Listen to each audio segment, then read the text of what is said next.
Fuoco!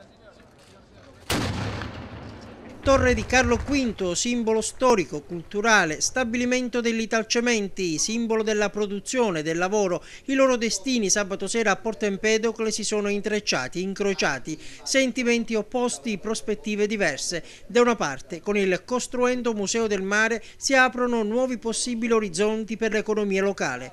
Dall'altra, con la chiusura annunciata dell'impianto, 150 lavoratori a settembre si troveranno senza occupazione. Così quella che doveva essere una serata di festa, un avvenimento solenne per la cittadina marinara, l'inaugurazione delle antiche fosse, sul palco sono piombate le ombre della disperazione degli operai che si aggrappano anche al faro della cultura. Andrea Camilleri, tornato a Porto Empedocle per il lieto evento, si è trovato di fronte il dramma di tanta gente.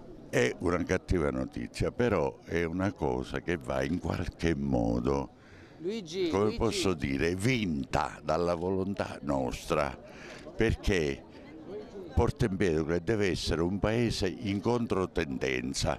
Porto Empedocle è un paese di gente orgogliosa, che ha delle prospettive e un futuro. Bisogna che gli altri non ce lo rubino. Io so scrivere, a quanto pare, e quindi la mia penna è a disposizione loro per qualsiasi cosa. Ai piedi del palco in prima fila, assieme ai vertici provinciali delle forze dell'ordine, il prefetto di Agrigento Francesca Ferrandino, che ha assicurato il suo impegno in questa delicata vertenza. Sul palco è salita poi una delegazione del Consiglio Comunale Empedoclino con in testa il presidente Luigi Troia. Noi come Consiglio Comunale abbiamo proclamato lo stato di agitazione permanente.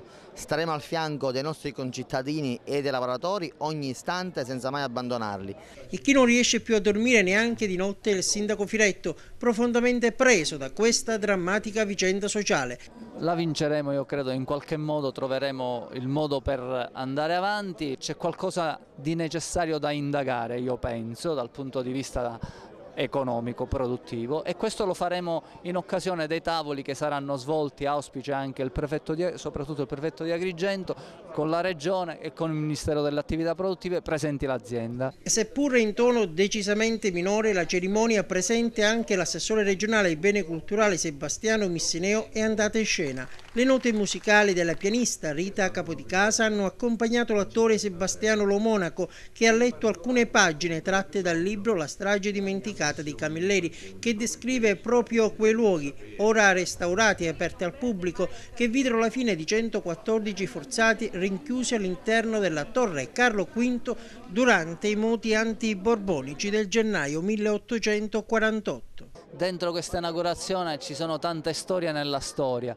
C'è una storia di straordinario recupero urbano, c'è un'operazione di riqualificazione ambientale imponente, poi c'è il recupero della torre, assediata a volte da officine, da attività commerciali che nulla c'entravano con un bene monumentale, e c'è anche quella coralità che si è trovata nella città in questi giorni. Ciascuno aveva quasi un cimelio da dare per questo costituendo Museo del Mare. E poi abbiamo fatto l'operazione di recupero di memoria aprendo le fosse. Nessuno empedoclino conosceva le fosse.